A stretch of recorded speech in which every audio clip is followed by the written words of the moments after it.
Saturday రోజు Nagarjuna sir ఏ questions అడగాలని మీరు అనుకుంటున్నారో చెప్పండి. నాకైతే ఏంటంటే నాగార్జున సార్ తప్పకుండా ఈ క్వశ్చన్స్ అడుగుతారు అని నాకు అనిపిస్తుంది. ఏంటంటే ఫస్ట్ విషయం ఏంటంటే సోనియా, నిఖిల్, పృథ్వీ వీళ్ళ ముగ్గురు గ్రూప్ గేమ్ అనేది ఆడుతున్నారు. అది మనందరికీ తెలిసిందే. ఇంకొకటి ఏంటంటే నిఖిల్ చీఫ్గా బిహేవ్ చేస్తుంది ఎవరు? సోనియా. ఇది వాళ్ళకి తెలిసేటట్టుగా క్వశ్చన్స్ అనేవి అడగాలి.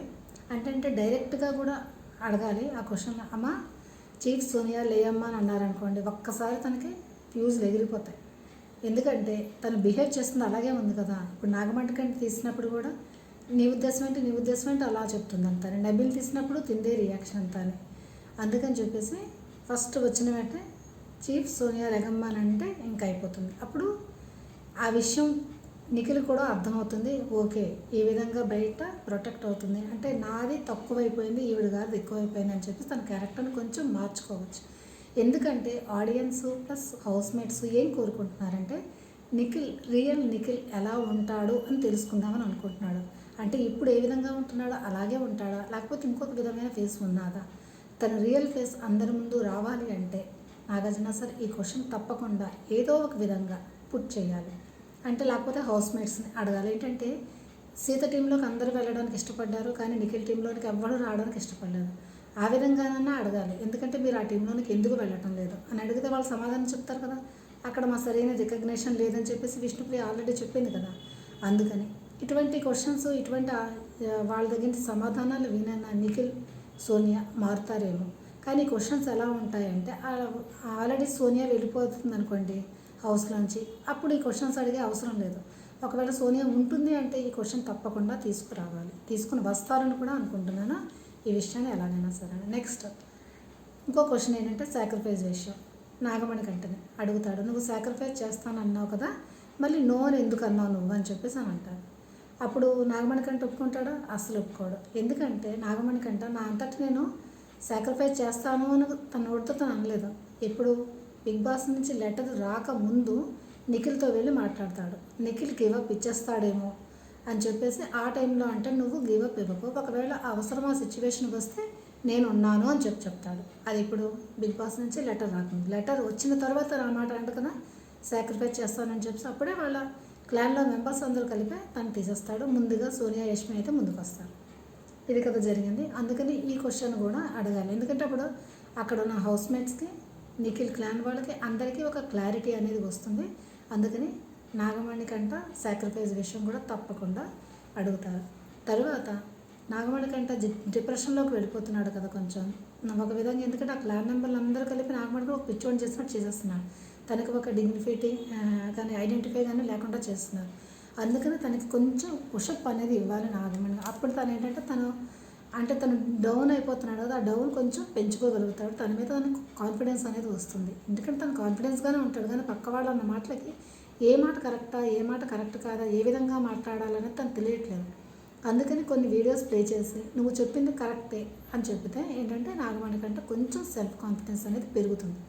ఆ విధంగా కూడా క్వశ్చన్స్ అనేది అడిగి కొంచెం వీడియోస్ ప్లే చేసి కొంచెం బూస్ట్ అనేది నాగమణి కంటకి ఇస్తారని చెప్పేసి అనుకుంటున్నాను. అది కూడా తప్పకుండా ఈ సాటర్డే ఎపిసోడ్లో జరుగుతుందనే అనుకుంటున్నాను. నెక్స్ట్ ఇంకొకటి ఏంటి, కొంచెం దీని గురించి ఇది అనేది అవుతుంది. తర్వాత నబీల్ తీసేయడానికి నిఖిల్ అడుగుతారు. అక్కడ ఏమన్నారు, అనర్హులు అంటే ఫిట్ ఆడడానికి ఫిట్గా లేని వాళ్ళని సర్వైవల్ ఆఫ్ ది ఫిట్ కదా. అంటే ఏంటి, ఫిట్గా సర్వైవ్ అవ్వడానికి ఫిట్ లేని వాళ్ళని తీయమన్నాడు, అనర్హులు వాళ్ళు తీయమన్నారు. అర్హులనే కాదు కదా అక్కడ. అది మాట నాగమణికంటకి ఎందుకు తీశారు, నబీల్ ఎందుకు తీశారు, రీజన్స్ చెప్పమని తప్పకుండా నిఖిల్ క్లాన్ వాళ్ళని అడుగుతారు. ఎందుకంటే నబీల్ తీసినప్పుడు కదా రచ్చంతా మొదలైంది. అందుకని చెప్పేసి అంటే నీకు దీని మీనింగ్ తెలియదా అని చెప్పేసి కూడా అడుగుతారు. నెక్స్ట్ సోనియాని కూడా అక్కడ అంటది కదా, తను శక్తివంతుడు కాదు, తర్వాత తనకి ఫిజికల్ స్ట్రెంత్ లేనివాడు అని చెప్పేసి పృథ్వీ అంటాడు కదా. అంటే లేదు తనకేం స్ట్రెంత్ లేదని అంటాడు కదా. అందుకని చెప్పేసి తనకి స్ట్రెంత్ లేకుండానే ఈ ఆటలు ఆడాడా అని నాగార్జున సార్ కూడా ఆ విషయంలో ఆ వీడియో ప్లే చేసి చెప్పచ్చు. వీడియో ప్లే చేయకపోయినా అందరికీ తెలుసు, పృథ్వీ ప్లస్ నబీల్ ఇద్దరు ఎంతసేపు దగ్గర 3 hours పట్టుకుని ఉంటారు. అంటే ఇద్దరు ఫిజికల్ స్ట్రెంత్ ఉన్న వాళ్ళే. ఆ విషయం మాత్రం అందరికీ తెలుసు. ఇద్దరికి ముందు మాత్రం ఇద్దరికి చాలా పొగడడం మాత్రం నాగార్జున తప్పకుండా పొగుడుతారు. పొగడాల్సింది కూడా ఇద్దరిని, ఎందుకంటే అంత ఎనర్జీని పెట్టి వాళ్ళిద్దరూ బాగా ఆడారు కనుక. ఈ విషయం కూడా అడుగుతారు. నవీన్ ఫిజికల్ స్ట్రెంత్ లేనివాడు, తర్వాత సర్వైవల్ ఆఫ్ ఫిట్నెస్ కాదు అని చెప్పేసి మీరు తను తీసేశారు కదా, మరి ఫిట్ కాకపోతే ఇంతసేపు పృథ్వీతో సమానంగా ఎలా పోరాడగలిగాడు, అంత తినగలిగడం ఎలా తినగలిగాడు, అవన్నీ క్వశ్చన్స్ అయితే తప్పకుండా అడుగుతారని అనుకోండి. ఆ క్వశ్చనే తప్పకుండా అడగాలి నాగార్జున సార్, అడుగుతారు కూడా. తర్వాత నెక్స్ట్ దీంట్లో ఇవి మాత్రం మెయిన్ క్వశ్చన్స్ అయితే అడుగుతారు. తర్వాత నిఖిల్ని నిఖిల్ ఏంటంటాడు దీంట్లో, తర్వాత వెళ్ళిపోతున్నప్పుడు అంటే ఎవరు కావాలంటే వాళ్ళు చేంజ్ అవ్వచ్చు, టీంని మార్చచ్చు అని చెప్పి అన్నప్పుడు నాగమణి కంటికి ఎటువంటిది చెప్పడం, అంటే ఉండమని కానీ ఏమి కానీ సోనియా దగ్గర ఏమంటాడు, నువ్వు ఒక నా రైట్ హ్యాండ్వి, నువ్వు ఉండాలి అని చెప్పేసి అంటాడు కదా. ఆ వీడియో కూడా ప్లే చేసి ఏంటి తను రైట్ హ్యాండ్, తను లేకపోతే నువ్వు వాడలేవా, నీకు ఓన్ ఒపీనియన్ ఉండదా అంటే అది కూడా వీడియో చేసి ప్లే చేస్తే అప్పుడు నిఖిల్ అర్థం చేసుకుంటాడు తను లేకుండా కూడా తను ఆడగలడా లేదా అని చెప్పేసి. అప్పుడు తన నిఖిల్ యొక్క కాన్ఫిడెన్స్ లెవెల్ పెంచాలి అంటే ఇటువంటి చెప్పి సోనియాని దూరంగా పెడితే తనంతా తను ప్రూవ్ చేసుకోవడానికి అవకాశాన్ని కూడా ఇవ్వాలన్నమాట. ఆ క్వశ్చన్ కూడా అడగాలని నేను అనుకుంటున్నాను.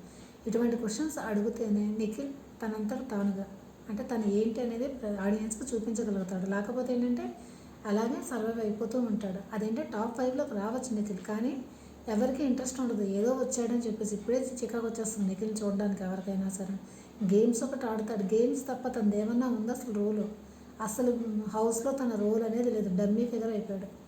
పక్క ఆటలు ఆడినప్పుడు ఆటలు ఆడతాడు, ఆటలు కూడా ఆడకపోతే ఎప్పుడో వెళ్ళిపోయాడేమో. అసలు ఆటల వలనే తను ఉన్నాడు, అంతే తప్ప ఇంకేమీ లేదు. అందుకని ఇవైతే తప్పకుండా అడుగుతారు నాగార్జున. రేపు సాటర్డే ఎపిసోడ్ ఎలా ఉండాలనుకుంటున్నాను కిందటిసారి ఎపిసోడ్, ఎందుకంటే అలాగే కొంచెం ఫస్ట్ స్టార్టింగ్లోనే కొంచెం ఒక రేంజ్లో వస్తే బాగుంటుంది, అంతకంటే ఎక్కువగానే వస్తే ఇంకా బాగుంటుందని చెప్పేసి నేను అనుకుంటాను. ఈసారి కూడా చాలా హాట్ కట్గానే సాటర్డే అంతా అవుతుందని చెప్పేసి అనుకుంటాను. నెక్స్ట్ విష్ణుప్రియ కూడా ఈ క్వశ్చన్ అడగచ్చు, ఏంటంటే నిఖిల్ అంటుంది కదా 2 ఫేసెస్ అని చెప్పి, తర్వాత ఏంటంటే చీర గాజులు బొట్టు తక్కువ అని చెప్పి అంటుంది కదా ఆడవాళ్ళని. ఆ విషయం కూడా అడుగుతారని నేను అనుకుంటాను. ఎందుకంటే ఈ విష్ణుప్రియకి ఎప్పుడు ఎన్నిసార్లు చెప్పినా ఏదో ఒక విధంగా ఏదో ఒక వర్డ్ యూజ్ చేసేస్తుంది ప్రతి ఎపిసోడ్లోనూ. అదే హైలైట్ అయిపోయి నాగార్జున సార్తో తిట్లు కూడా తినాల్సి వస్తుంది. ఎందుకంటే ఆడపిల్లలైతే ఆ విధంగా అంటే అడిగే పవర్స్ లేవా, నామినేట్ చేయలేరా, తక్కువ ఆడవాళ్ళు అని చెప్పేసి ఆ విషయం కూడా అడుగుతారు. ఎందుకంటే మగవాళ్ళు ఆడవాళ్ళు సమానంగానే కదా ఇప్పుడు ఆడుతున్నదని, కానీ ఆ విధంగా ఆ టైంలో ఆడడం తప్పే. ఒకవేళ అది గమనిస్తే మాత్రం తప్పకుండా అది కూడా అడగాలి కూడా, అడగాలి కూడా. ఆ క్వశ్చన్ కూడా అడిగితే తెలుస్తుంది, ఇంకోసారి అటువంటి మాటలు అనేవి లేకుండా ఉంటుంది. ఇంకొక విషయం కూడా అడుగుతారు, ఏంటంటే సోనియా ఆదిత్య గారిని ఉంది కదా, ఈ హౌస్లో ఉండడానికి మీరు ఫిట్ లేదు, మీరు ఎప్పుడు వెళ్ళిపోదాం అనుకుంటున్నారు, వెళ్ళండి గేట్లు తీసుకొని అని చెప్పేసి ఉంటుంది. అప్పుడు అడుగుతారు సోనియా నువ్వే ఎవరమ్మా చెప్పడానికి అని చెప్పేసి. అంటే ఒక మంచి మర్యాద లేకుండా ఒక పెద్ద మనిషిని ఆ విధంగా అనడం తప్పు కదా. ఆ విషయం కూడా సోనియాకి తెలియాలి. కొంచెం కంట్రోల్లో పెట్టుకొని మాట్లాడితే మంచిది కదా. నామినేషన్ అన్నప్పుడు మాట్లాడు, కానీ ఒక మనిషిని మరీ అంతగా తీసిపడేటట్టుగా మాట్లాడకూడదు కదా. అందుకని చెప్పి ఆ విషయం కూడా అడుగుతారని అనుకుంటున్నాను. ఈ క్వశ్చన్లు అయితే తప్పకుండా నాగార్జున సార్ అడుగుతారు. ఒకవేళ నేను మర్చిపోయి మీకేమైనా గుర్తుండి ఇవి కూడా అడగాలి కదా అని చెప్పి మీరు అనిపిస్తే నాకు కామెంట్ చేయండి, తప్పకుండా నేను అది నోటీస్ చేస్తాను. ఓకేనండి. ఇప్పుడు నా ఛానల్ని సబ్స్క్రైబ్ చేసుకున్నారో లేదో నాకు తెలియదు. సబ్స్క్రైబ్ చేసుకుని వీడియో అంతా చూసి ఉంటారని అనుకుంటాను. ఒకవేళ సబ్స్క్రైబ్ చేయకపోతే సబ్స్క్రైబ్ చేయండి. లైక్ చేయడం అస్సలు మర్చిపోవద్దు. లైక్ చేస్తే ఏంటంటే ఈ వీడియో మరి కొంతమందికి రీచ్ అవుతుంది. తర్వాత బెల్ బటన్లోని ఆల్ అనే ఆప్షన్ మీరు క్లిక్ చేస్తారనుకోండి, నా నోటిఫికేషన్స్ అంటే నేను ఎప్పుడు వీడియో చేసినా నోటిఫికేషన్స్ అన్నీ మీ దగ్గరికి వస్తే అప్పుడు మీరు చూడొచ్చు. అందుకని చెప్పి మరి ఈ వీడియో నచ్చిందని అనుకుంటున్నాను. లైక్ చేయడం అస్సలు మర్చిపోకండి. Okay, bye.